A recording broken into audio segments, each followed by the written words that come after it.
चलिए अब हम लोग बात करेंगे अपने दो सब्जेक्ट्स की। मॉड्यूल 2 की जरा हम लोग बात करते हैं। तो module 2 comparative to group 1 is easy. दो ग्रुप्स हैं हमारे एग्जीक्यूटिव में, ग्रुप 1 एंड ग्रुप 2। ग्रुप 1 के कंपैरिजन में ग्रुप 2 इजी है। उसका सबसे पहला कारण बताओ क्या है? Number of subjects is 3। ठीक है, 3 सब्जेक्ट्स हैं, जबकि जो आपका ग्रुप 1 है उसमें 4 सब्जेक्ट्स हैं। दूसरी बात, ग्रुप 1 में कंपनी लॉ है। कंपनी लॉ अपने आप में एक बहुत बड़ा सब्जेक्ट है, 1200 पन्ने की किताब है एंड डेफिनेटली वो आपका कोर सब्जेक्ट है। ठीक है, एंड ग्रुप 2 में कंपनी लॉ नहीं है। ठीक है, टैक्स है। ओके, टैक्स एक बल्कि सब्जेक्ट है। लेकिन अगर हम लोग ग्रुप 2 में देखें, 2 थ्योरी सब्जेक्ट हैं, एक प्रैक्टिकल सब्जेक्ट है। ठीक है, 2 थ्योरी सब्जेक्ट्स में अब पासिंग परसेंटेज सबको पता है, 100 में से कितने लाने होते हैं? मिनिमम 40 इंडिविजुअली, और इन एग्रीगेट कितने चाहिए होते हैं? 50%। यानी कि अगर आपका 300 नंबर का पेपर है तो आपको कुल मिला के कितने चाहिए? 150 मार्क्स। हर एग्जाम को क्लियर करने की एक स्ट्रैटेजी होती है। ठीक है, स्ट्रैटेजी से अगर हम चलेंगे तो ही हम एग्जाम पास कर पाएंगे। अगर आप सिर्फ हार्डवर्क एंड स्मार्ट वर्क, सुना होगा, सिर्फ हार्डवर्क से आपके 100 में से 40 तो आ जाएंगे, लेकिन स्मार्ट वर्क से आपको एग्रीगेट लाना है। ठीक है, 3 पेपर्स हैं हमारे। सबसे पहला पेपर है हमारा CMSL। कौन सा है CMSL? क्या है CMSL? Capital market and securities law. नाम से क्या समझ में आ रहा है? Capital market and security law किससे रिलेटेड होगा? वही सब्जेक्ट्स जो आपके लिए सबसे इंटरेस्टिंग है, शेयर मार्केट, है ना? शेयर मार्केट में इंटरेस्ट है सबको, है ना? सेंसेक्स, निफ्टी, जो शेयर मार्केट में पैसा लगाते हैं अमीर बन जाते हैं, है ना? On the other hand heart attack भी आ जाते हैं, है ना? तो ये सारी चीजें, म्यूचुअल फंड, शेयर मार्केट, ये सब कुछ हम लोग डिस्कस करेंगे कौन से सब्जेक्ट में? CMSL में। ठीक है, वो अभी हम लोग जस्ट इसके बाद डिस्कस करेंगे। और इसके बाद जो हमारा अगला पेपर होता है दैट इज ECIPL। क्या नाम है इस पेपर का? थोड़े बड़े बड़े नाम है, economic, commercial and intellectual property laws, ECIPL। ठीक है, ये पेपर जो है वो ऐसा है, देखो ग्रुप 1 में भी और ग्रुप 2 में भी। ग्रुप 2 में 3 पेपर्स में से एक पेपर ऐसा रखना है आपको जिससे आप अपना एग्रीगेट टारगेट कर सके। ठीक है, और ग्रुप 2 में जो पेपर है वो है ECIPL। टैक्स का जो पेपर है उसका कोर्स बहुत होता है। ठीक है, अगर आपने शायद ग्रेजुएशन में सुना हो या नॉर्मल भी सुना होगा तो टैक्स थोड़ा कॉम्प्लिकेटेड है। कैपिटल मार्केट भी थोड़ा टफ हो सकता है क्योंकि उसमें प्रैक्टिकल्स भी आते हैं, न्यूमेरिकल्स भी आते हैं। लेकिन ECIPL का जो पेपर है ये पूरा का पूरा थ्योरी पेपर है and I am very sure आप सबका थ्योरी स्ट्रॉन्ग होगा, है ना? Apart from few, normally CS में बच्चों का थ्योरी स्ट्रॉन्ग होता है। ECIPL के पूरे पेपर में सिर्फ थ्योरेटिकल है। CS कोर्स की सबसे अच्छी बात यह है एग्जीक्यूटिव की कि आपका पूरा का पूरा पेपर बुक से ही आता है, लेकिन बुक से कहां आता है ये आप ढूंढ नहीं पाएंगे। ठीक है, ये दोनों बातें समझे, बुक से ही आएगा लेकिन आप ढूंढ नहीं पाएंगे कि बुक से कहां आया है। बट कोई भी क्वेश्चन आउट ऑफ कोर्स नहीं आएगा।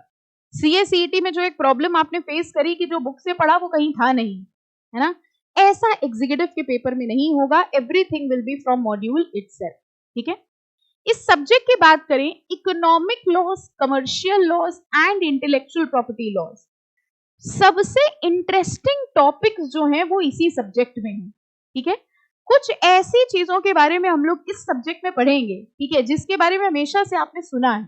कुछ ऐसे लोगों को आप जानते हैं हमारे देश के जो यहाँ पे कुछ घपला करते हैं और फिर देश छोड़ के चले जाते हैं। कौन? नीरव मोदी, अच्छा, और विजय माल्या, अच्छा। ये अच्छे लोग क्या काम करते हैं? कुछ ना कुछ फ्रॉड करते हैं और फिर देश छोड़ के चले जाते हैं, है ना? इनको कहा जाता है फ्यूजिटिव इकोनॉमिक ऑफेंडर। इनके बारे में आपको जानने को मिलेगा हमारे सिलेबस में। ठीक है, उसके अलावा have you heard about money laundering? अच्छा, have you heard about 2 number का पैसा? How have you heard about? कैसे पता आपको 2 नंबर का पैसा क्या होता? अभी 1 नंबर का कमाना नहीं शुरू हुआ और 2 नंबर की पूरी खबर है। What is black money? पता है? ये भी पता है। कहां से पता है ये सब? ब्लैक मनी का मतलब क्या हुआ? जिसमें टैक्स पे नहीं किया है, इलीगल इनकम, है ना? तो जैसे मान लीजिए हमने आपको किडनैप कर लिया और किडनैप करके आपके घर वालों से पैसा मांगा, पहले तो उन्होंने दिया नहीं, है ना? फिर हमने थोड़ा जबरदस्ती करी तो उन्होंने पैसा दिया। तो क्या आप बता सकते हो आपको किडनैप करके ये जो हमने 10 लाख रुपए कमाए हैं, इसको हम अपने इनकम टैक्स रिटर्न में कहां दिखाएं? दिखाएं? क्योंकि मेन तो हो गई मेरी इनकम फ्रॉम टीचिंग, और ये जो हमारी इनकम है फ्रॉम किडनैपिंग, इसको हम दिखा देते हैं इनकम फ्रॉम अदर सोर्सेज में, है ना, कि देखो मेन तो थोड़ा बहुत जो कमाते हैं लीगल वो हम टीचिंग से कमाते हैं, बाकी सारा हमारा जो खर्चा चलता है वो यही छोटे छोटे जो आते हैं इनको किडनैप करके ले जाते हैं। दिखा सकते हैं? नहीं दिखा सकते? नहीं दिखा सकते। ऐसी इनकम जिसको हम लीगली शो नहीं कर सकते, जिसपे हम टैक्स नहीं देते, जो इलीगल मनी होता है, उसको हम लोग क्या कहते हैं? Black money. इस ब्लैक मनी को व्हाइट मनी में कन्वर्ट किया जाता है, और ब्लैक मनी को व्हाइट मनी में कन्वर्ट करने के ही प्रोसेस को क्या कहा जाता है? Money laundering. लॉन्ड्री क्या होती है? लॉन्ड्री जहां सफाई होती है। हाँ, लॉन्ड्री मतलब जहां कपड़े धुलते हैं। और मनी लॉन्ड्रिंग में क्या धुल रहा है? मनी, यानी पैसे की धुलाई हो रही है। ब्लैक मनी को कन्वर्ट किया जा रहा है व्हाइट मनी में। आपको जान के बहुत खुशी होगी कि आपका एक पूरा चैप्टर है मनी लॉन्ड्रिंग पे, और आपको स्टेप बाय स्टेप सिखाया जाएगा कि मनी लॉन्ड्रिंग की कैसे जाती है। स्टेप 1 क्या होता है, स्टेप 2 क्या होता है, स्टेप 3 क्या होता है। बच्चों को नॉर्मली इसी में मजा आ जाती है, मनी लॉन्ड्रिंग करना सीख गए। लेकिन इंपॉर्टेंटली आपको पढ़ाया ये जाएगा प्रिवेंशन ऑफ मनी लॉन्ड्रिंग। तो ये एक एक्ट है जो आपके कोर्स में कवर्ड है, जिसको हम कहते हैं प्रिवेंशन ऑफ मनी लॉन्ड्रिंग। ठीक है, ओके। इसके अलावा हम लोग डिस्कस करेंगे बांट। पता है क्या होते हैं? क्या होते हैं बांट? अरे सब्जी खरीदी है, वो एक तरफ सब्जी रखते, दूसरी तरफ क्या रखता है? बांट रखते हैं ना, वेट्स, 1 किलो, आधा किलो। कहाँ मिलते हैं ये? कहाँ मिलते हैं? हमें खरीदने। एक्चुअली हमने सोचा अब हम फीस जो है वो तौल के लेंगे। हाँ, फीस अब हम तौल के लेंगे। ठीक है, CSET की ले लेंगे हम 250 ग्राम, और एग्जीक्यूटिव की आधा किलो। चलेगा? बच्चे कहते हैं कि ये सिक्के चढ़ा देंगे। बताओ, लेने हमको कहाँ मिलेंगे? कहाँ से ले लें? अच्छा, कभी आपने पैकेज्ड कमोडिटी खरीदी? फॉर एग्जाम्पल आपने 1 किलो नमक खरीदा, आप शॉप पे गए, आपने कहा हमें 1 किलो नमक चाहिए, आप पैकेट लेके आ गए, कभी तौल के देखा उसको? क्यों? 1 किलो है कि नहीं, कैसे पता आपको?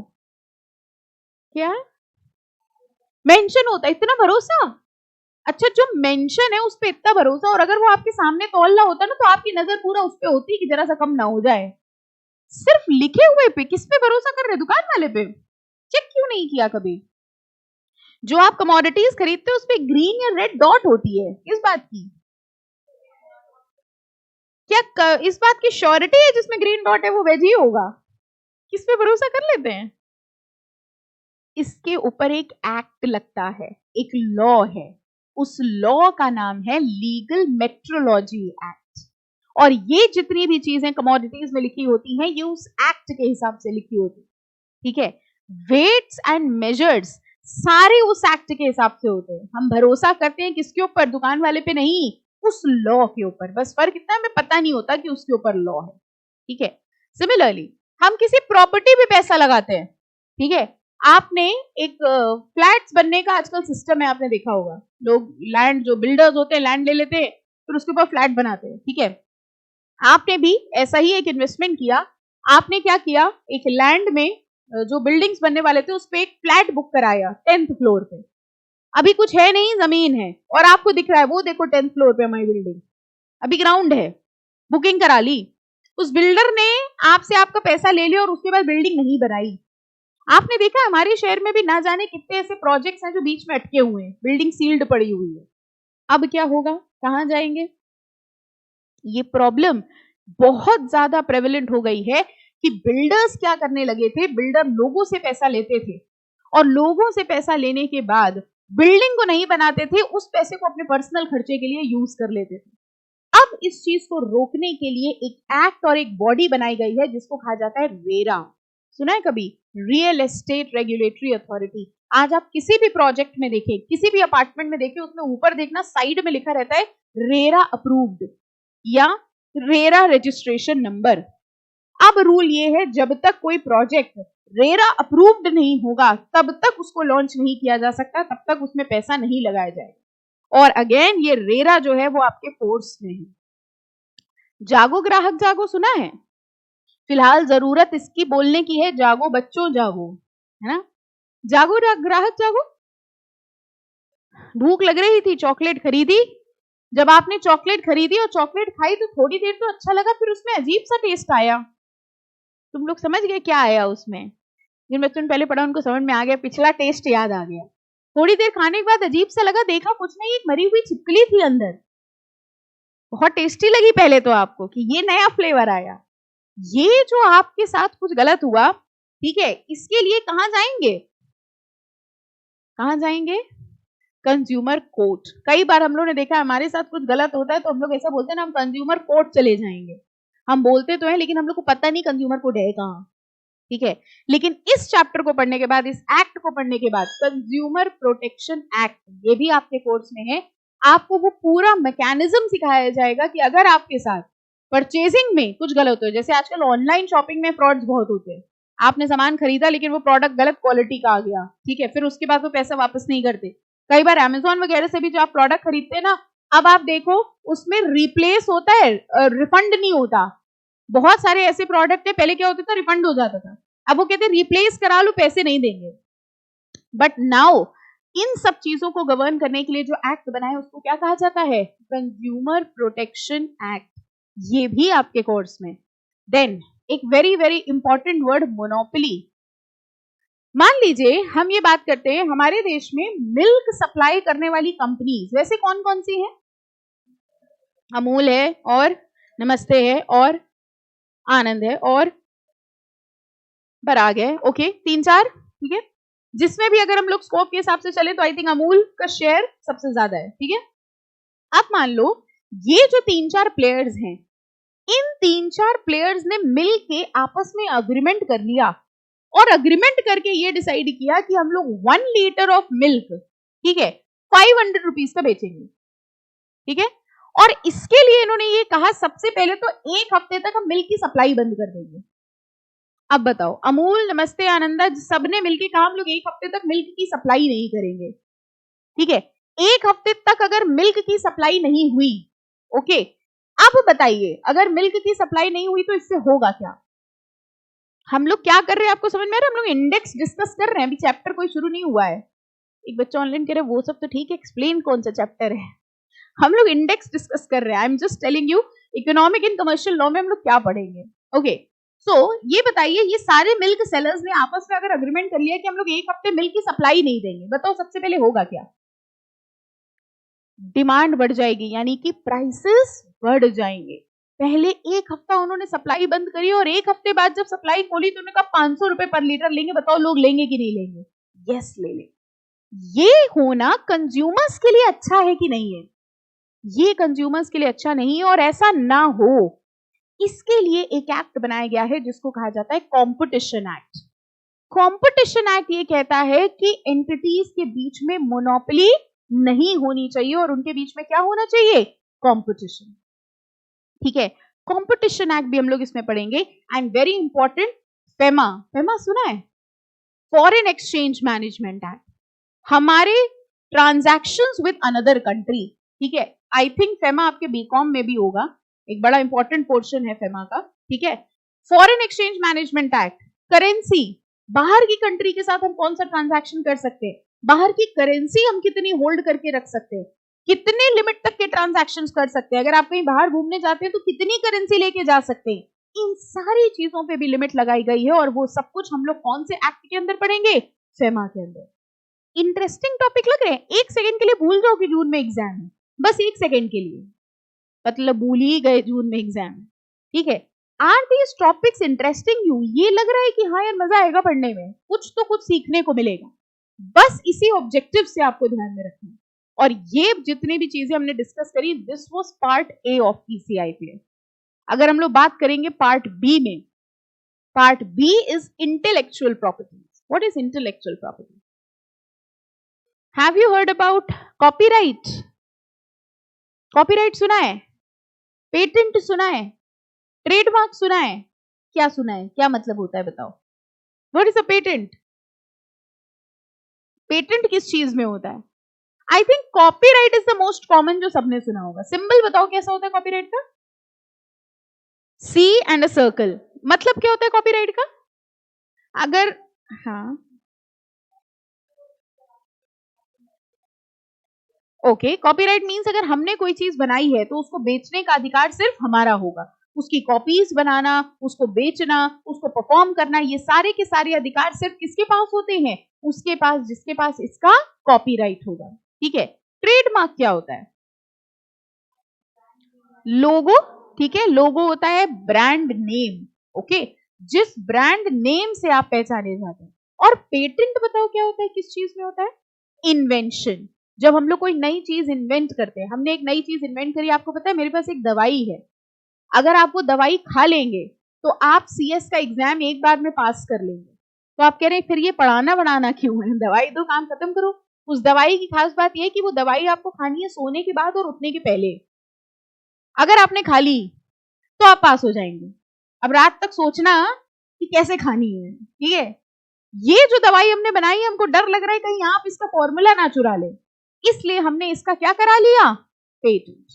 ठीक है, ये जितनी इंटेलेक्चुअल प्रॉपर्टीज होती हैं, इन सब को कॉमन नाम दिया गया है, या इन सब के ऊपर लॉ होते हैं। Patent act, trademark act, copyright act, और ये सारे के सारे इंटेलेक्चुअल प्रॉपर्टीज हम लोग पढ़ेंगे ECIPL के पार्ट बी। समझ आ गया? Full theory paper 100 marks, no practical. ठीक है, अब जरा इसके इंडेक्स में आओ, एक इसकी इंटरेस्टिंग बात बताते हैं जिससे ये पेपर पास करना इजी हो जाएगा आपके लिए। इंडेक्स है, सब बुक्स है, किसके किसके पास है, किसके पास नहीं है? है ऑलमोस्ट सबके पास। नहीं आई अभी? अच्छा, ये ईटी दिया है क्या अभी? ओके ओके ओके, तो फिर लंबा इंतजार करना पड़ेगा, कोई बात नहीं। देखो ये इंडेक्स है हमारे ECIPL की। इफ यू कैन सी, थोड़ा सा ब्लड है बट आई थिंक थोड़ा मैनेजेबल होगा। जो पार्ट ए है इसका, ठीक है, ये जो पार्ट है इसमें नंबर ऑफ चैप्टर्स देखो कितने हैं? 14। और इसका जो वेटेज है वो है 60 मार्क्स का। ठीक है, और अब जरा मैं काउंट करके बताओ पार्ट बी में कितने चैप्टर्स हैं? काउंट करो, 1 2 3 4 5 6 चैप्टर्स हैं, जिसमें से फर्स्ट वाला सिर्फ इंट्रोडक्शन है, यानी मोर और लेस आप मान के चलो 5 चैप्टर्स हैं, चलो 6 भी पकड़ लो, और इसकी वेटेज है 40 मार्क्स की। क्या यहां से आपको पास होने का एक रास्ता नहीं दिखाई दे रहा है? सिर्फ 5 चैप्टर्स जो वेटेज लिए हैं 40 मार्क्स की, और ऊपर है 14 चैप्टर्स बड़े बड़े जिसकी वेटेज है 60 मार्क्स की। स्ट्रेटेजी समझ में आई? हमेशा किसी भी एग्जाम में ये देखो, अभी तो हम 2 मिनट पहले जो हम लोग बात कर रहे थे नॉलेज की बात कर रहे थे, लेकिन नॉलेज लेके भी क्या होगा, डिग्री ना मिले तो? डिग्री भी तो जरूरी, नॉलेज लेके हम ऑफिस थोड़ी खोल पाएंगे। ठीक है, अब बात आती है पास होने की। अगर आप इस सब्जेक्ट को ध्यान से देखें तो अगर आप पार्ट बी के 5 चैप्टर्स बहुत अच्छे से कर ले, चलो 6 भी मान लो, 6 बहुत अच्छे से कर ले, ठीक है, यानी 40 मार्क्स का पेपर आपने अच्छे से किया है। जो बहुत अच्छे से किया उस 40 में से हम आपके 25 मान ले, थ्योरी में पूरे नहीं मिलते, चलो ठीक है 25 मान लिया कम से कम, यानी जब आपके पास 25 है और ऊपर जो 60 नंबर है उसमें से पास होने के लिए बताओ आपको सिर्फ कितने नंबर लाने हैं? 15। That's it, and you are already standing in 40। हमें 40 लाने नहीं है, लेकिन पास होने के लिए, आपको समझ में हमने क्या बोला? बस इतना ही प्रैक्टिकल था इसमें, इसी में आप घूम गए, ये क्या कैलकुलेशन हुई? जो पार्ट बी है उसमें जो आपने 5 चैप्टर करने बहुत आसान है, और आपको पता है इसमें ये जो ज्योग्राफिकल इंडिकेशन डिजाइन से बहुत छोटे छोटे चैप्टर है, 2-2 पन्ने में खत्म हो जाएंगे। ये 5 चैप्टर अगर आप बहुत अच्छे से कर लेते हो और इस 40 में से अगर आप सिर्फ 25 मार्क्स भी ले आते हो, कंसिडरिंग द फैक्ट कि थ्योरी में पूरे नहीं मिलते भाई, 5 में 5 नहीं मिलता, ठीक है, अगर आपके इसमें 25 आ जाए तो जो ऊपर आपके 14 चैप्टर्स हैं उस 60 नंबर में बताओ 15 नंबर ले आओगे? 15 तो आ ही जाएंगे। 15 का मतलब समझिए 3 क्वेश्चन सही करने हैं बस। ओके, यानी अगर आपके इसमें 15 भी आ गए then you are standing at 40 and you have already cleared your ECIPL paper. Tough लग रहा है? टफ लग रहा है? हाँ तो बोलो, अरे मतलब ना तो बोलो। नहीं लग रहा है? इतना हो जाएगा। अब ये बताओ, जब हम लोग 100% सिलेबस करेंगे तो 60 में से सिर्फ 15 ही आएंगे? 15 तो नहीं आएंगे, है ना? अगर इस 60 में से आप 30 भी ले आते हो तो जरा सोचो, 30 यहाँ पे 25 यहाँ पर है, यानी यू आर गेटिंग 55। और आपको पता है CS के कोर्स में 55, 56, 60 ये मार्क्स बहुत अच्छे माने जाते हैं। आपके स्कूल के टाइम में ये नंबर खराब माने जाते थे, क्योंकि तब आपको हैबिट थी 99 लाने की, है ना। अब 99 नहीं आते, यहाँ 55 आ जाए बहुत बड़ी बात। मतलब जिसकी 55 आते हैं कहते पता है मेरे 55 आए हैं, क्योंकि 60 मार्क्स में इंस्टीट्यूट एग्जेम्पशन दे देता है। एग्जेम्पशन समझते हो क्या हुआ? एग्जेम्पशन का मतलब, लेट से आपने ग्रुप 2 दिया और ग्रुप 2 में आपके 3 पेपर है, ठीक है। आपके CMSL है, ECIPL है और टैक्स है।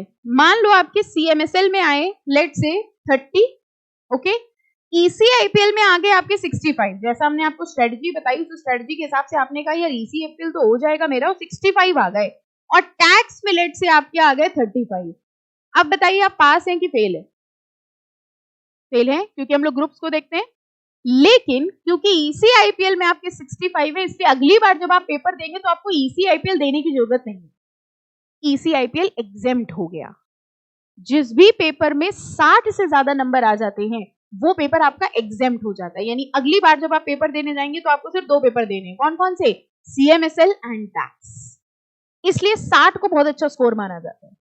Are you understanding? दूसरी बात, अगर आप ECIPL में 55 या 60 के आसपास मार्क्स टच कर लेते हैं तो आपकी वो जो एक दूसरी प्रॉब्लम आती है ना एग्रीगेट की, वो सॉल्व हो जाती है। CS एग्जीक्यूटिव में एक सबसे बड़ी दिक्कत क्या होती है? 100 में से 40 40 40, ठीक है, तीनों में 40 40 40 आए। अब घर वालों ने पूछा CMSL में पास हो कि फेल हो? आपने कहा पास है, ठीक है। फिर उनका ECIPL में पास हो कि फेल हो? आपने कहा पास है, 40 है। उनका टैक्स में उनका पास है। फिर क्या हुआ? फेल हो गए। लेकिन ये क्या हुआ आपको समझ में आया? इंडिविजुअल तो पास है लेकिन एग्रीगेट नहीं बना। एग्रीगेट बनाने के लिए आपको किसी एक सब्जेक्ट को स्ट्रॉन्ग लेना पड़ेगा, और इस ग्रुप में आप इस सब्जेक्ट को थोड़ा स्ट्रॉन्ग रख सकते। तो अगर इस पेपर में आपने 60-65 टारगेट कर लिया, ठीक है, तो आपकी टैक्स और CMSL से एग्रीगेट बनाने वाली जो प्रॉब्लम है वो सॉल्व हो जाएगी। कहीं ना कहीं दोनों में 40-45 के आसपास मार्क्स आएंगे तो भी आप स्कोर कर ले जाएंगे। Is this strategy very clear? First class में स्ट्रेटजी इसलिए बताते हैं ताकि आपका माइंड इसमें थोड़ा क्लियर रहे। ओके, तो हम लोग को फोकस क्या करना है? जो पार्ट बी है उसको बहुत अच्छे से करना है, और उसके बाद पार्ट ए भी करना है, बहुत अच्छे से करना है। लेकिन ज्यादा अच्छे से क्या करना है? पार्ट बी, ओके, ताकि 40 मार्क्स सिक्योर हो जाए। फाइन। हम लोग अब जो कैसे पढ़ेंगे ये भी मैं आपको बता देती हूँ। हम लोग नॉर्मल चैप्टर्स पढ़ने वाले हैं, हर चैप्टर के बाद टेस्ट होगा, ये मैंने आपको पूरा सीक्वेंस बता दिया है। इनिशियली अभी हम लोग 1-2 चैप्टर्स पढ़ेंगे पार्ट ए के, ठीक है, ताकि आप थोड़ा सा यूज टू हो जाए इस सब्जेक्ट से। जब आप 1-2 चैप्टर पढ़ लेंगे, उसका टेस्ट दे देंगे, फिर हम लोग स्ट्रेट अवे अपनी स्ट्रेटजी पे चले जाएंगे। यानी we will be starting with part B.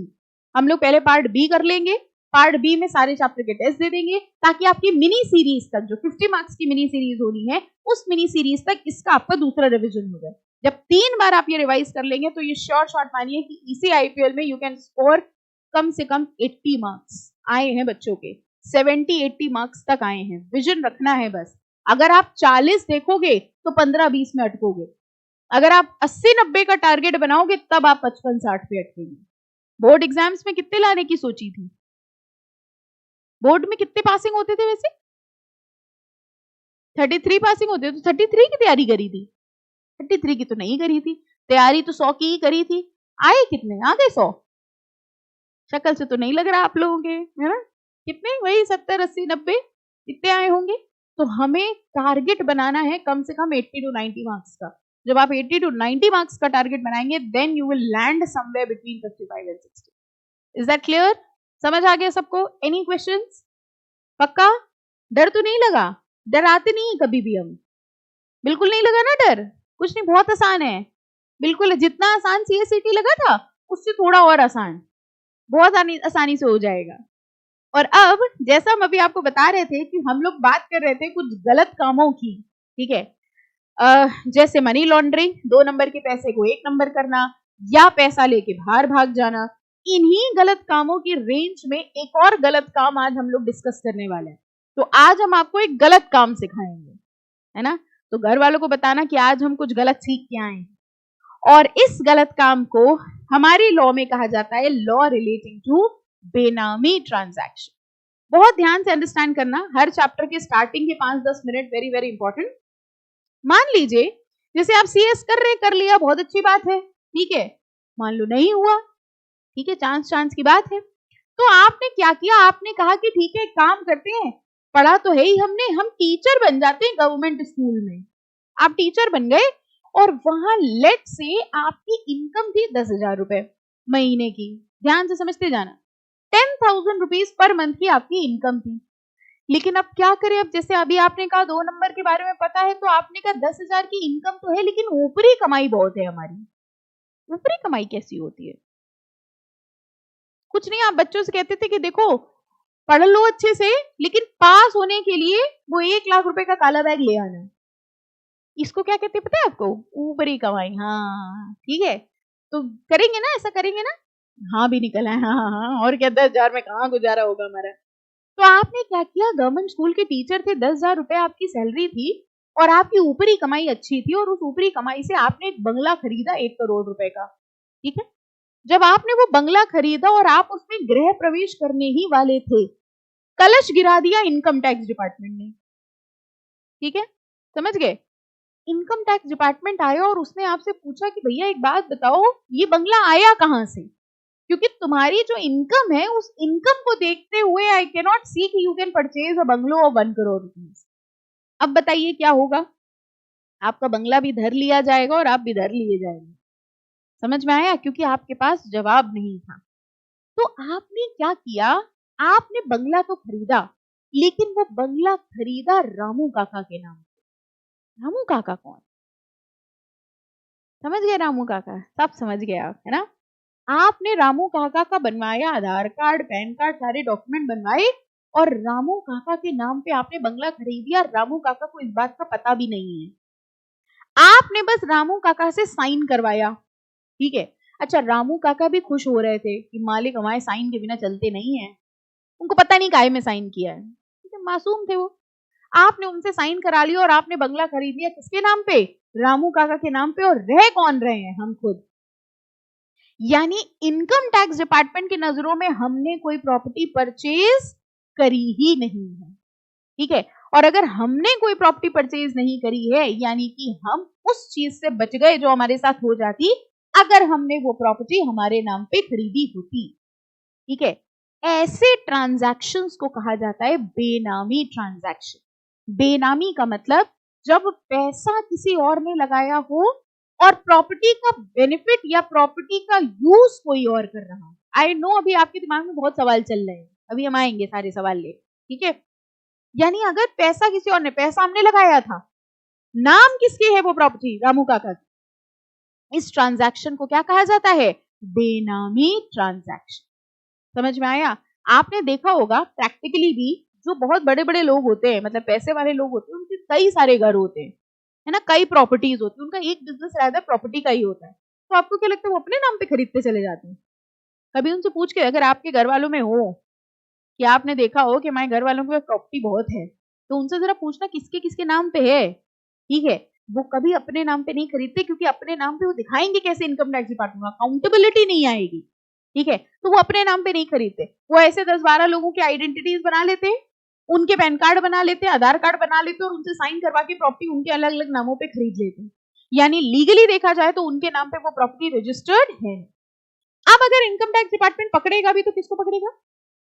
Ramu काका को। यानी फर्स्ट इंस्टेंस पे इनकम टैक्स डिपार्टमेंट ने किसको पकड़ लिया?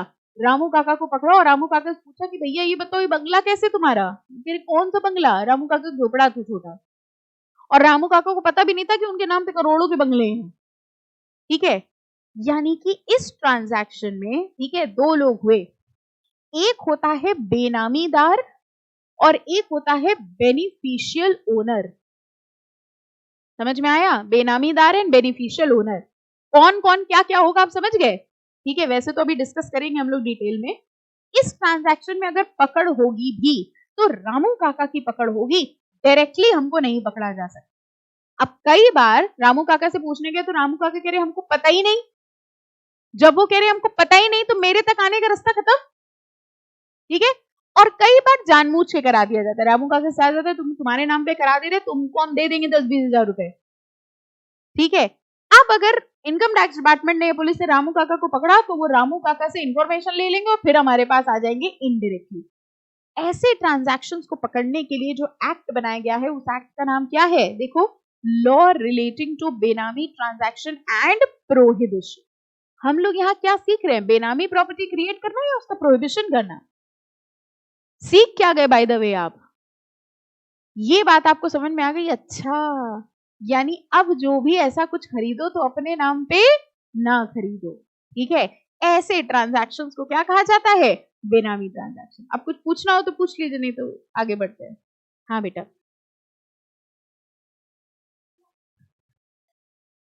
आइडेंटिटी नहीं नहीं, लॉ की नजरों में रामू काका ने प्रॉपर्टी खरीदी है भाई। रामू काका की वो है, क्या कहते हैं, आईडी प्रूफ्स हैं, रामू काका ने साइन किया है। जब रामू काका ने साइन किया तो बात ही खत्म हो गई ना। बस रामू काका को ये नहीं पता था वो किस चीज में साइन करे। भाई आज आप अपने नौकर को बुलाओ और उससे कहो कि भैया इस पे साइन कर दो, ठीक है? वो इतने मासूम होते, वो आपसे पूछेंगे नहीं कौन सा डॉक्यूमेंट है, क्या है ना, वो इतना दिमाग नहीं रहेगा कि अच्छा भैया कर लो। लेकिन आप उसका क्या बेनिफिट उठा रहे हो, ठीक है? That is a different thing. तो लीगली देखा जाए तो प्रॉपर्टी रामू काका ने अपने मन से खरीदी है, ठीक है? इसलिए क्वेश्चनेबल नहीं है। और बताओ, एनीथिंग एल्स? रामू काका नहीं उठा रहे ना बेनिफिट, रहे तो हम रहते। रामू काका भीतर झोपड़े में रह रहे हैं, बंगले में हम रह रहे हैं, लेकिन मेरा बंगला नहीं है, पैसा हम ही ने लगाया, तो बेनामी ट्रांजैक्शन होता है। अगर रामू काका रह रहे हैं और रामू काका ने खरीदी तो बेनामी कहाँ हुई? ठीक है, फाइन। हाँ, अच्छा, अगर मान लो इसमें सिचुएशन ले लो, पैसा हमने लगाया, हमने बंगला खरीद लिया और रामू काका से कह दिया तुम रहो इसमें, तो भी बेनामी है। बताओ क्यों? पैसा मेरा लगा है, पैसा किसी और का लगा है, प्रॉपर्टी किसी और की है, तो बेनामी मान लिया जाएगा। ठीक है, फाइन। और एनी अदर क्वेश्चन? ठीक है, कैसे करते हैं? पक्का? तो आप जब ऐसा कमाना ऊपरी और कोई बंगला खरीदना तो हमें रामू काका बना लेना, ठीक है? कर लेंगे ऐसा, ऊपरी कमाएंगे वैसे। शक्ल से आपकी लग रहा है अभी बता नहीं सकते कुछ खास। अच्छा, जैसे आप सीएस बन गए और किसी ने आपको कंपनी के सीक्रेट्स डिस्क्लोज करने के लिए काला बैग देने का वादा किया, यानी किसी ने आपसे कहा कि हम आपको एक काला बैग देंगे, उस काले बैग में क्या होगा? कपड़े। समझ तो सब गए आप हैं। 1 करोड़ रुपए हैं और जिस कंपनी में आप हैं बस उस कंपनी के सीक्रेट्स हमें डिस्क्लोज करने हैं, तो क्या करेंगे आप? बताओ क्या करेंगे? बैग ले लेंगे कि नहीं ले लेंगे? दिल से सबका आंसर यही था, बेचारे बोल नहीं पा रहे हैं, कह रहे हैं क्या बोले सबके सामने। करेंगे, सीक्रेट्स डिस्क्लोज करेंगे कि नहीं करेंगे? कॉन्फिडेंशियलिटी रखेंगे? हाँ, डिग्री चली जाएगी, बताओ करेंगे कि नहीं करेंगे? हाँ, केस भी हो जाएगा, जेल में भी डिग्री जो इतनी मुश्किल से मिली है वो भी चली जाएगी और जेल चले जाएंगे अलग, ठीक है? सोचो फिर से ईईटी, ये आपको ज्यादा दुख हुआ। अच्छा, जब हमने बोला जेल चले जाएंगे तो आपको फर्क नहीं पड़ा, जब हमने बोला फिर से ईईटी तो आपकी धड़कन में नहीं नहीं भैया नहीं करेंगे, है ना? ओके, चलिए, so now let's start with the बेनामी ट्रांजैक्शन प्रोहिबिशन एक्ट। देखिए, in the case of union of India versus MS Ganpati Dealcom, the judgment dated August 23, the Honorable Supreme Court of India observed that, अब यहां से देखना, the term Benami transaction generally implies that one purchases the property in the name of somebody else. धीरे धीरे आराम से चलेंगे, बताओ इतनी लाइन समझ में आई कि नहीं है? कह रहे सुप्रीम कोर्ट का एक केस हुआ और उस केस में कहा if one purchases the property in the name of somebody else, हमने प्रॉपर्टी खरीदी किसी और के नाम पे, हमने प्रॉपर्टी खरीदी थी रामू काका के नाम पे, तो अगर हम रामू काका के नाम पे प्रॉपर्टी खरीद रहे हैं तो उस ट्रांजैक्शन को क्या कहा जाएगा? बेनामी transaction. That is a name lender. बताओ हमारी पूरी कहानी में नेम लेंडर कौन था? रामू काका। रामू काका ने अपना नेम उधार दिया, हमको लेंड किया। And the purchaser does not hold beneficial interest in the property. Purchaser कौन हुआ? रामू काका। क्या रामू काका का उस प्रॉपर्टी में कोई बेनिफिशियल इंटरेस्ट है? नो, उनको तो पता भी नहीं है। ऐसे ट्रांजैक्शंस को क्या कहा जाता है? बेनामी ट्रांजैक्शन। लिटरली बेनामी मींस विदाउट अ नेम। एक ऐसी प्रॉपर्टी जिसमें नाम नहीं था, क्योंकि जिसका नाम था उसका पैसा नहीं था, ठीक है? The simplest example is if a person A, the real owner, purchases a property from B in the name of C. wherein A exercise the rights. बताओ ये एग्जाम्पल समझ में आया? इसमें क्या हुआ बताओ? रियल ओनर कौन था? A. He purchases a property from B. उसने B से प्रॉपर्टी खरीदी अपने नाम पे कि C के नाम पे? C के नाम पे. ठीक है, तो C हो गए रामू काका और पैसा किसका लगा था? A का. ठीक है, ऐसे ट्रांजैक्शन को बेनामी ट्रांजैक्शन कहते हैं. The term बेनामी which was alien to the statutory law during colonial regime. कह रहे colonial जब ब्रिटिश कॉलोनीज थी तब ये सब ट्रांजैक्शन, पहले के लोग सीधे साधे होते थे, ये सब चीजें नहीं करते थे. पहले 2 नंबर की कमाई भी कमी होती थी. अब जैसे आप देखते जाए तो 2 नंबर ज्यादा जरूरत पड़ रही है. ठीक है, इसलिए कह रहे हैं अब ये सब ट्रांजैक्शन, ये सब फ्रॉड ज्यादा सामने आ रहे हैं. पहले के टाइम पे हम लोगों ने ये भी नहीं सुना था ना कि लोग बैंक से लोन लेके बाहर चले जाते हैं, है ना. अब ये सब जितने फ्रॉड्स आप देखिए अब सामने आ रहे हैं. तो इसी तरह से कह रहे हैं पहले के टाइम पे इस तरीके का कोई कॉन्सेप्ट नहीं था. आगे लिखा है over the passage of time this nebulous concept appeared in cases without much clarity with respect to its basic contour. Conceptually there are 2 views which arise from the doctrine of benami. कह रहे हैं बेनामी बहुत पुराना कॉन्सेप्ट नहीं है, recently लोग ऐसा करने लग गए हैं जिसको रोकने के लिए बेनामी एक्ट बना दिया गया है. अब ये लाइन देखो क्या लिखी है. The first view is that benamidar does not hold title over the property. And the second view is that although the title passes to the benamidar, he holds in trust. अब बताओ बेनामीदार कौन हुआ और beneficial owner कौन हुआ? हमारे example में बेनामीदार कौन हुआ और बेनिफिशियल ओनर कौन हुआ? बेनामीदार रामू काका है और बेनिफिशियल ओनर कौन हुआ? हम.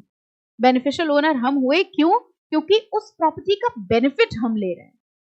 ठीक है, और बेनामीदार जिसका सिर्फ हमने नाम यूज किया है वो हो गए रामू काका. ये 2 पार्टीज होती हैं किसी भी बेनामी transaction.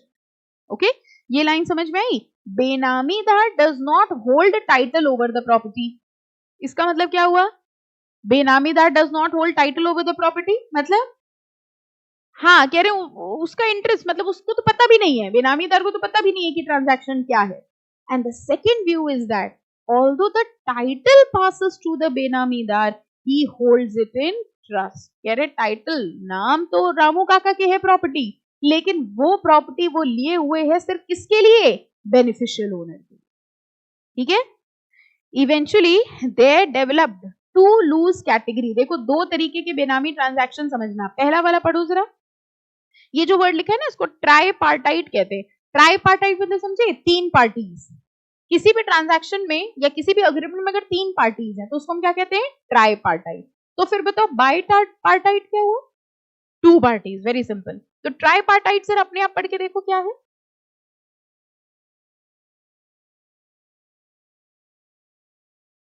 How it is a बेनामी ट्रांजैक्शन.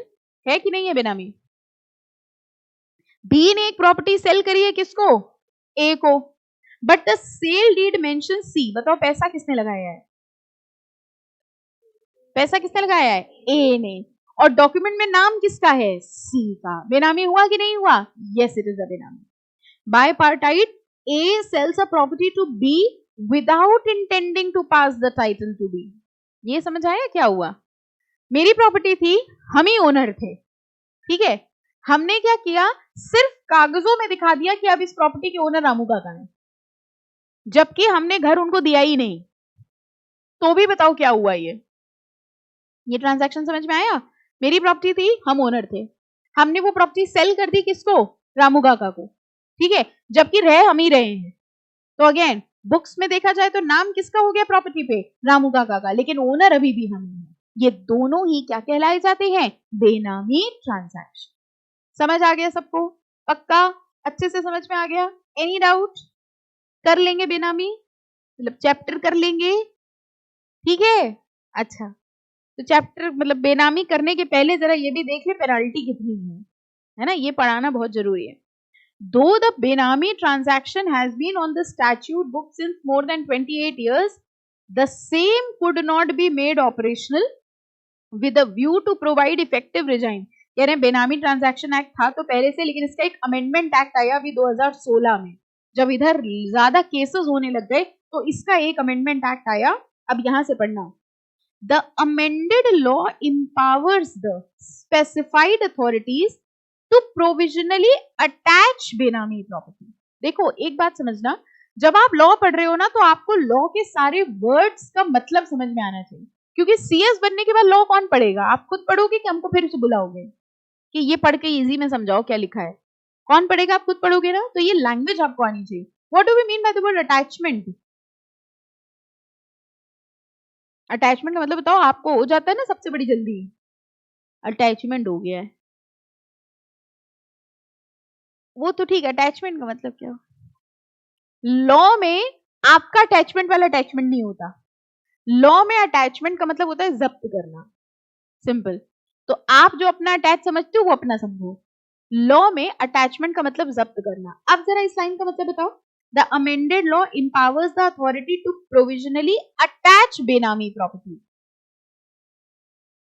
जैसे ही डिपार्टमेंट को पता चला कि ये प्रॉपर्टी बेनामी है, वैसे ही वो उस प्रॉपर्टी को जब्त कर लेंगे, which can eventually be confiscated. Now understand, attachment and confiscated दो शब्द हैं, फर्क समझना। जैसे ही ये सारे जितने पॉइंट्स हम लोग पढ़ रहे हैं ना, ये सारे लॉ में कॉमन आएंगे। जैसे ही सरकार को लगा कि ये प्रॉपर्टी बेनामी है, डाउट हुआ उनको, ठीक है, जैसे उनको डाउट हुआ कि ये प्रॉपर्टी बेनामी है, वो उसको अटैच कर देंगे, ठीक है। अटैच को जैसे आपने देखा होगा सील कर देते हैं, है ना, सील कर दी। फिर उसके बाद उसका केस चलता है कि ये एक्चुअली में बेनामी है कि नहीं है। फिर कोर्ट ने डिक्लेयर किया कि हाँ ये प्रॉपर्टी जो है, सबूत और गवाह सब देखने के बाद डिक्लेयर कर दिया, हाँ भाई ये प्रॉपर्टी बेनामी प्रॉपर्टी। बेनामी डिक्लेयर होने के बाद वो प्रॉपर्टी कॉन्फिस्केट हो जाती है। कॉन्फिस्केट होने मतलब अब वो सरकारी खजाने में चली जाती है। यानी जब प्रॉपर्टी अटैच होती है, सील होती है, तब उसके मालिक आप ही रहेंगे, ठीक है। लेकिन अगर कोर्ट ने डिक्लेयर कर दिया कि हाँ ये प्रॉपर्टी बेनामी है, देन इन दैट केस उसकी ओनरशिप अब गवर्नमेंट के पास चली जाती है और इस प्रोसेस को कहा जाता है कॉन्फिस्केट। तो हमको लॉजिकली बताओ, पहले अटैचमेंट होता होगा कि पहले कॉन्फिस्केशन? पहले अटैच हुई, फिर उसका कोर्ट हुआ, एडजुडिकेशन हुआ, डिसीजन आया और फिर वो क्या हो जाती है? कॉन्फिस्केट, ठीक है। अब लाइन पढ़ के बताओ। The amended law empowers the specified authority to provisionally attach the benami property, which can eventually be confiscated. मतलब पहले अटैच हुई, अटैच होने के बाद अगर साबित हो गया कि वो प्रॉपर्टी बेनामी प्रॉपर्टी है, तो अब उसका क्या हो जाएगा? कॉन्फिस्केशन। क्लियर? आगे पढ़ो। If a person is found guilty of offense of बेनामी ट्रांजैक्शन, अगर ये समझ में आए कि किसी ने बेनामी ट्रांजैक्शन किया है, जरा इम्प्रिजनमेंट पढ़ के बताओ कितनी है। गलत काम करने के पहले पनिशमेंट पढ़नी बहुत जरूरी है। He shall be punishable with rigorous imprisonment. Rigorous समझते हो? दो तरीके की इम्प्रिजनमेंट होती है, एक सिंपल एक रिगरस। नहीं पता? क्यों जेल नहीं गए कभी? अरे सिंपल इम्प्रिजनमेंट, सिंपल इम्प्रिजनमेंट में सिर्फ जेल में रहना होता है। रिगरस इम्प्रिजनमेंट में वर्क भी करना होता है, पत्थर तोड़ने होते हैं या काम करना होता है।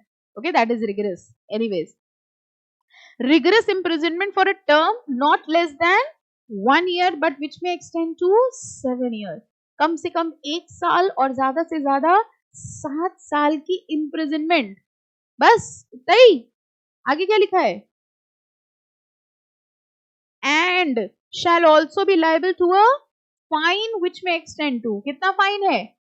25% of the fair market value of the property. मतलब समझ गए, वो प्रॉपर्टी की मार्केट वैल्यू जितने की 1 करोड़ की अगर प्रॉपर्टी है तो उसका 25%। तो जेल भी जाओ। अच्छा, जेल है और फाइन है कि जेल एंड फाइन है? मतलब समझे, जेल भी जाओ और पैसा दे के जाओ। आप करोगे बेनामी ट्रांजैक्शन? अब थोड़ी ओपिनियन चेंज हुई है ना कि नहीं नहीं कोई बात नहीं, ओके फाइन। तो ये इसका पीनल प्रोविजन है जिसमें पेनाल्टी कितनी लगती है? 25% of the fair market value and imprisonment which is at least one year subject to a maximum of 7। समझ आ गया? ठीक है। बेनामी ट्रांजैक्शन में कितनी पार्टीज होती है? 2। कौन कौन? बेनामीदार एंड बेनिफिशियल ओनर। जिसने पैसा लगाया है वो कौन हुआ? Beneficial owner. जिसके नाम पे प्रॉपर्टी वो कौन हुआ? बेनामीदार। और अगर आपकी बेनामी प्रॉपर्टी पकड़ में आ जाती है तो सबसे पहले उसको क्या किया जाता है?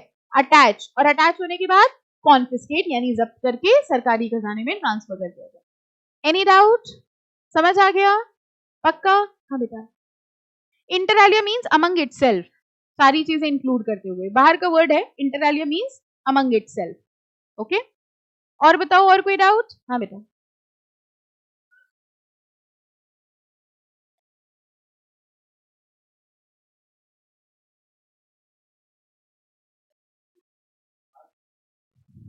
ओके, अब इसमें कुछ चीजें डिस्कस कर लेते हैं, जैसे कि वैसे आगे का टॉपिक था, लेकिन रात भर फिर आपको सपने आएंगे बेनामी ट्रांजैक्शन की, है ना।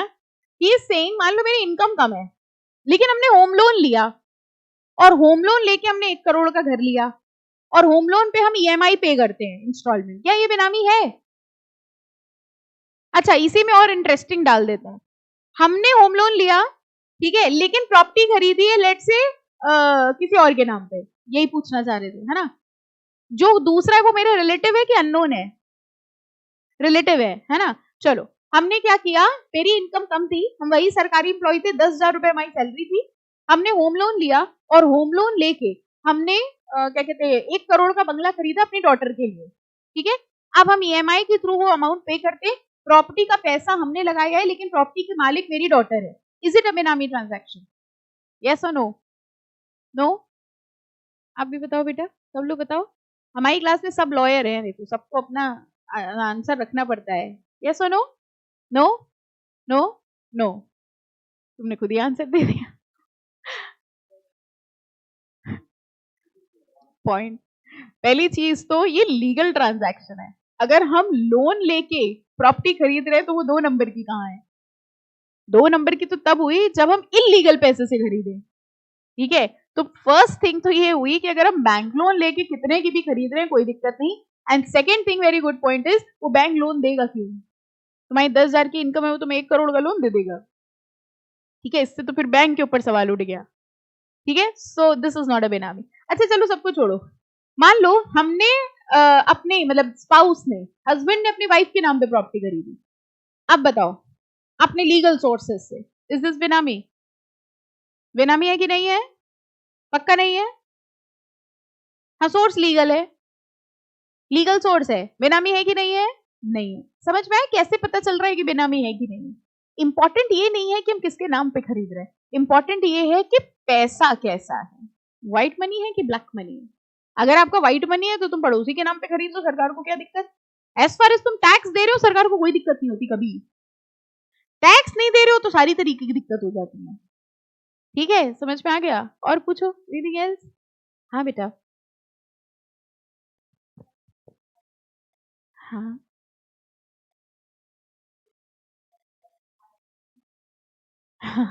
वो आप खुद समझे, गलत काम करने से पहले नहीं सोचा? Okay, her doubt is that कि जो प्रॉपर्टी थी वो चली गई, ठीक है, और अब आपके ऊपर ये लगा है क्या कहते हैं, फाइन लग गया 25% का, तो 25% लाएगा कहां से, है ना। तो 2 नंबर का कमा भी तो रहा है, जो बेटा गलत काम कर रहा है ना, सरकार उसके लिए कभी नहीं सोचती कि तुम लाओगे कहां से, तुमने किया क्यों, कहीं से भी लाओ, अपनी पर्सनल प्रॉपर्टी बेचो, वो। हाँ, वो तो इनके वही होता है, कोर्ट ऑर्डर जब तक कर दे कि इतने दिन के अंदर, तो कोर्ट का ऑर्डर है। इसमें भी जैसे आप देखो ना, लिखा है 1 year which may extend to 7 year, तो जरूरी नहीं है 7 ईयर की हो सकता है 1 ही साल की हो, ठीक है। और फाइन में देखो क्या लिखा है, and shall also be liable to a fine which may extend to 25%, हो सकता है 10% हो। तो ये डिपेंड करता है कि कोर्ट क्या डिसीजन दे रहा है, ये तो लॉ ने इम्पोज करा दी कि ज्यादा से ज्यादा इतनी हो सकती है, ठीक है। और बताओ, ओके, फाइन अगर उसने ब्लैक मनी से पे करा तो सरकार को दिक्कत होगी कि नहीं? हमें बड़ा अच्छा लगता है बच्चे ऐसे डाउट पूछते हैं ना, तो हाँ, फाइन ब्लैक मनी से पे किया, सरकार को दिक्कत, खुश हो जाएगी सरकार, सब ले आओ, सरकार क्या दिक्कत, वो तो फाइन मांग रही है। अगर रिलेटिव से पैसे बोरो करके प्रॉपर्टी, अच्छा अगर रिलेटिव से पैसे बोरो करके प्रॉपर्टी खरीदी है तो बताओ बेनामी है कि नहीं है? ये बताओ, रिलेटिव की वो 1 नंबर थी कि 2 नंबर थी? ऐसा नो, अगर रिलेटिव की वो 2 नंबर की थी, अनअकाउंटेड थी, तो बेनामी हो जाए। अगेन वही बात आ जाती है, इंपॉर्टेंट ये नहीं है कि हम बोरो करके खरीद रहे हैं कि कहां से खरीद रहे हैं, ठीक है, इंपॉर्टेंट ये है कि वो पैसा कैसा, सोर्स क्या है उसका। अगर उसका सोर्स इलीगल है, अगर हमने रिलेटिव से, रिलेटिव अमीर था हमारा भाई, फ्रेंड था, सीएस बन गया था वो, आप नहीं बन पाए, 2 दोस्त थे, तो आपने उससे उधार ले लिया, ठीक है, और बना लिया अपना घर, हो सकता है नहीं हो सकता है, this is well and good, उस पैसे पे टैक्स गया था तो वैलिड है, नहीं गया था, 2 नंबर का था तो इनवैलिड। और कुछ? सब कुछ सोच रहे हो आप लोग, रामू काका के बारे में नहीं सोच रहे हो एक बार भी? आप ये नहीं सोच रहे कि रामू काका को पकड़ा जाएगा। सबसे पहले पकड़ में बताओ कौन आएगा। हम तो आएंगे नहीं ना, उनको क्या पता। अब इनकम टैक्स डिपार्टमेंट से कलश गिराने हमारे पास आया तो रामू काका के पास भी तो जाएगा। बल्कि आपको नहीं लग रहा उनके ऊपर ज्यादा डाउट होगा? हमारी तो फिर भी 10,000 की थी, उनकी तो 1,000 रुपए महीने की सैलरी थी। तो सबसे पहला डाउट किसके ऊपर जाएगा? रामू काका पे। हाँ बेटा, वही तो बात है। फर्स्टली रामू काका विल डिनाई द ट्रांजैक्शन, तभी तो लोग करवाते। अगर पकड़ में आ जाए फिर लोग क्यों कराएं? सबसे पहले तो रामू काका विल डिनाई। रामू काका कहेंगे हमको क्या पता भैया, हम साहब हमको कुछ नहीं पता। और जब उन्हें हाँ गवर्नमेंट ले लेगी, लेकिन कम से कम पकड़े तो नहीं गए, जेल तो नहीं हुई। लेकिन अगर रामू काका ने कह दिया वो मालिक ने कुछ साइन कराया था, कुछ हमको बुला के हमारे डॉक्यूमेंट करवाए थे, अब वो फिर आपका कलश गिराएंगे। समझ में आया? तो इसीलिए वो कोशिश करते हैं, they never tell the purpose. हम थोड़ी नौकर को बुला के पर्पस बताएंगे, देखो तुम्हारे नाम पे प्रॉपर्टी खरीद रहे हैं, कोई नहीं बताता। ठीक है, लोगों को पता भी नहीं होता। आप बिलीव नहीं करेंगे, जितने रिच लोग होते हैं ना, ये अपने जितने भी सर्वेंट्स होते हैं इन सबकी आईडीज बनवा के रखते हैं and they use it for this type of transaction. खुद सोच के देखो, अगर हमारे देश में किसी चीज का लॉ बना है तो जब ऐसे बहुत ट्रांजैक्शन हो गए होंगे तब लॉ बनाया होगा। तो this is a very common thing, very common thing. तो जो पकड़ में आ जाता है बेनामी, अब छोटी मोटी प्रॉपर्टीज नहीं पकड़ में आती है तो वो चल रही है। समझ आया? और बताओ, एनीथिंग एल्स? कुछ भी पूछ लो। नहीं, हाल चाल पूछ लो हमारा। नहीं क्लियर? ठीक है, ओके। सो बेनामी ट्रांजैक्शन हम लोग ने स्टार्ट कर लिया है। इसके आगे इसका प्रियम्बल और ये डेक्सेलियन फीचर्स हम लोग नेक्स्ट लेक्चर पे करेंगे। ठीक है, now we will start with CMSL।